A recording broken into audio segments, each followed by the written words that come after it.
Hi everyone, welcome to my midrange life channel. இன்றைக்கி ஒரு முக்கியமான டாபிக் பற்றி தான் நம்ம பார்க்க போகிறோம். இன்றைக்கி நம்மள மாதிரி மிடில் கிளாஸ் ஃபேமிலிஸில் சில விஷயங்களை அவாய்ட் பண்ணுறது மூலமாக நம்ம தேவையில்லாத செலவுகளை எப்படி கண்ட்ரோல் பண்ணுறதுன்னு பார்க்கலாம். நம்ம கஷ்டப்பட்டு சம்பாதிச்ச காசு எப்படி தேவையில்லாத செலவுகள் மூலமாக சேமித்து வைக்கிறதுன்னு பார்க்க போகிறோம். இது ஆண் பெண் 2 பேருக்கும் பொருந்தும். இப்போ நம்ம வீடியோக்குள்ளே போகலாம் வாங்க. நார்மலாக நம்ம பொதுவாக வெளியே போகும்போது அந்த இடத்துல ஜுவல்லு, வாட்சு, டெடிபியரு ஆர் ட்ரெஸ் நம்ம பார்ப்போம் இல்லையா? அப்போ அந்த பொருளை வாங்க ஆசை வரும். அப்படிங்கும்போது சில கொஸ்டின்ஸ் நமக்கு நாமே கேட்டுக்கணும். அப்படி நம்ம கேட்கும்போது ஏதாவது ஒரு இடத்துல ஆமாம்ல நமக்கு இந்த பொருள் தேவையா இல்லையான்னு தோணும். சில நீட்ஸுன்னு இருக்குங்க, அது அக்செப்ட் பண்ணிக்கலாம். லைக் சாப்பாடு, வெளியே போகிறது, ட்ராவல் எக்ஸ்பென்சிவ்ஸ், ட்ரெஸ்ஸு, தங்க வீடு. ஆனால் எனக்கு இப்போ டெடிபேர் பிடிச்சிருக்கு, பேங்க் பேலன்ஸ் கம்மியாக இருக்குன்னு தெரியும். அப்போது நம்ம சரியாக யோசிக்கும்போது கண்டிப்பாக சரியான முடிவு நம்ம எடுப்போம். கண்டிப்பாக இந்த மெத்தட் ட்ரை பண்ணி பாருங்கள். கண்டிப்பாக இது உங்களுக்கு ஒர்க் அவுட் ஆகும். இப்படி யோசிக்கும்போது சின்ன சின்ன சேஞ்சஸில் இருந்து பெரிய பெரிய சேஞ்சஸ் கொண்டு வரும். ஓகே, சின்னதாக ஒரு ஸ்ட்ராட்டஜி பார்க்கலாம். 24 hours அந்த பொருள் வாங்காமல் அவாய்ட் பண்ணிக்கோங்க. எப்பயுமே நமக்கு பிடிச்ச பொருள், எக்ஸாம்பிள் ஒரு மாலுக்கு போகிறீங்க, ஒரு ட்ரெஸ்ஸு பார்க்குறீங்க, பிடிச்சிருக்கு, அந்த இடத்துல கண்டிப்பாக ஹைப் ஆகும். கார்டில் அமௌண்ட் இருக்கும், நம்மளும் கண்டிப்பாக ஸ்வைப் பண்ணுறோம். அதுவே நாளைக்கும் அதே டைம் அது வேணும்னு தோணுச்சுன்னா கண்டிப்பாக பர்ச்சேஸ் பண்ணிக்கலாம். ஆனால் அது உங்கள் ஓன்ட்டாக இருந்துச்சுன்னா கண்டிப்பாக உங்கள் மைண்டு சரி இது தேவையா, சரி நேற்று எக்ஸைட்மெண்ட் இருந்துச்சு இப்போ அது இல்லைன்னு நம்ம மைண்டு யோசிக்க ஆரம்பிச்சிடும். நார்மலாக பேசுகிறதுக்கு முன்னாடி தண்ணி குடிச்சிட்டு பேசுன்னு சொல்லுவாங்க, இல்லைன்னா டீப் பிரெத் எடுத்துகிட்டு பேசுன்னு சொல்லுவாங்க. ஏன்னா நமக்கு மைண்டு காம் ஆகும். ஸோ இந்த 24 hours காம்னஸாக இருக்கும் நம்ம மைண்டு. அப்போ அந்த பொருள் நிஜமாகவே நமக்கு வேணுமா இல்லை ஜஸ்ட்டு பிடிச்சி வாங்க நினைக்கிறோமா அப்படின்னு நமக்கு தெளிவாக புரிஞ்சிடும். ஓகே, நம்ம இப்போ 2வது ஸ்ட்ராட்டஜியை பார்க்கலாம். சேல்ஸ், அதாவது ஆடி தள்ளுபடி. 50% சேல்ஸ்னு போடுவாங்க.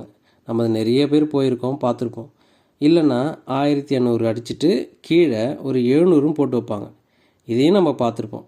நமக்கு அது 700 தெரியாது.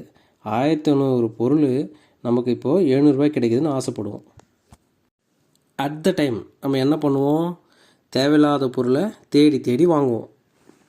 ஸோ இந்த மாதிரி சேல்ஸ் கிடைக்கிறப்போ ஆர் பார்க்குறப்போ கொஞ்சம் வேணுமா வேணாமா அப்படின்னு லிங்க் பண்ணிக்கோங்க. கண்டிப்பாக ஆன்சர் கிடைக்கும். ஏன்னா சேல்னு போடுறப்போ அதிகமான பொருள் கூட கம்மி விலைக்கு போடலாம். ஆனால் கம்மியாக இருக்குன்னு தேவையில்லாத பொருள் வாங்கவே கூடாது. ஓகே, இப்போது 3வது டாபிக்கு போகலாம். நம்மள நிறைய பேருக்கு பேங்க் பேலன்ஸ் செக் பண்ணுற பழக்கமே இல்லை. கார்டு இருந்துச்சுன்னா ஸ்வைப் பண்ணுறோம். அட் டைம் என்ன ஆகும்னா இன்சஃபிஷியன்ட் பேலன்ஸ்னு வர்றப்போ தான் நமக்கு தெரியும், ஐயோ காசு தேர்ந்துருச்சா அப்படின்னு. ஸோ அந்த மாதிரி இல்லாமல் டெய்லி எல்லா நாளும் பேங்க் பேலன்ஸ் செக் பண்ணுறது நமக்கு ரொம்ப நல்லது. அப்படின்னா நேற்று 3000 உங்கள் அக்கௌண்ட்டில் இருக்குது அப்படின்னா இன்றைக்கி 2700 இருக்குன்னா ஓகே, 300 ஸ்பெண்ட் பண்ணியிருக்கோன்னு நமக்கு நல்லா தெரியும். மேபி நாளைக்கு நீங்கள் ஓப்பன் பண்ணி பார்க்கும்போது 1500 தான் இருந்துச்சுன்னா எங்கே இவ்வளோ ஸ்பெண்ட் பண்ணோம் அப்படின்னு கொஸ்டின்ஸ்க்கான ஆன்சர் நீங்கள் தேட ஆரம்பிச்சிருவீங்க. அப்படி தேடும்போது அந்த கொஸ்டின்ஸு லிங்க் பண்ணும்போது நீங்கள் நிஜமாகவே தேவையான பொருள் தான் வாங்கியிருக்கீங்களா, இல்லை தேவையில்லாத பொருள் உங்கள் ஆசைக்கு வாங்கி காசு சும்மா போயிருச்சா அப்படிங்கிறது நீங்கள் ரியலைஸ் பண்ண உங்களோட தேவையில்லாத செலவை ஆட்டோமேட்டிக்காக கட் ஆகும். டிப் நம்பர் 4, நம்ம வெளியில் போகும்போது வாங்குகிற பொருளை கேஷை கொடுத்து வாங்குங்க. அப்போ தான் வாங்கும்போது நம்மக்கிட்ட இருந்து டோட்டல் அமௌண்ட்டில் எவ்வளோ கம்மி ஆகுதுன்னு தெளிவாக நமக்கு தெரியும். ஏன் சொல்கிறேன் அப்படின்னா, உங்கள் கையில் இருந்து ஒரு 2000 செலவு பண்ணுறீங்க அப்படின்னா அந்த 2000ல் எவ்வளோ குறையுது அப்படின்னு நீங்கள் கண்கூடாக பார்த்துக்கிட்டே வரலாம். ஸோ இப்படி பண்ணும்போது நம்ம பண்ணுற செலவும் நம்மளுக்கு தெரியும், அடுத்து நம்ம என்ன பண்ண போகிறோன்னு நம்மளுக்கு தெரியும். ஸோ நமக்கு நாமே ஒரு கட்டுப்பாடாகவும் இருந்துப்போம். எது தேவை எது தேவையில்லைன்னு ஒவ்வொரு பைசாவாக நம்ம ஆட்டோமேட்டிக்காக பார்த்து பார்த்து செலவு பண்ணுவோம். இந்த மாதிரி பண்ணுறது மூலயமா உங்களால் ஈஸியாக உங்களோட காசை அதிகமாகவே சேர்த்து வைக்க முடியும். ஸோ இவ்வளோதாங்க இந்த வீடியோவில் நான் உங்கள் கூட ஷேர் பண்ணணும்னு நினச்சது. இந்த வீடியோ யூஸ்ஃபுல்லாக உங்களுக்கு இருந்திருக்கும்னு நான் நம்புகிறேன். அப்படி பிடிச்சிருந்தா லைக் பண்ணுங்கள், ஷேர் பண்ணுங்கள், சப்ஸ்கிரைப் பண்ணுங்கள். தேங்க்யூ.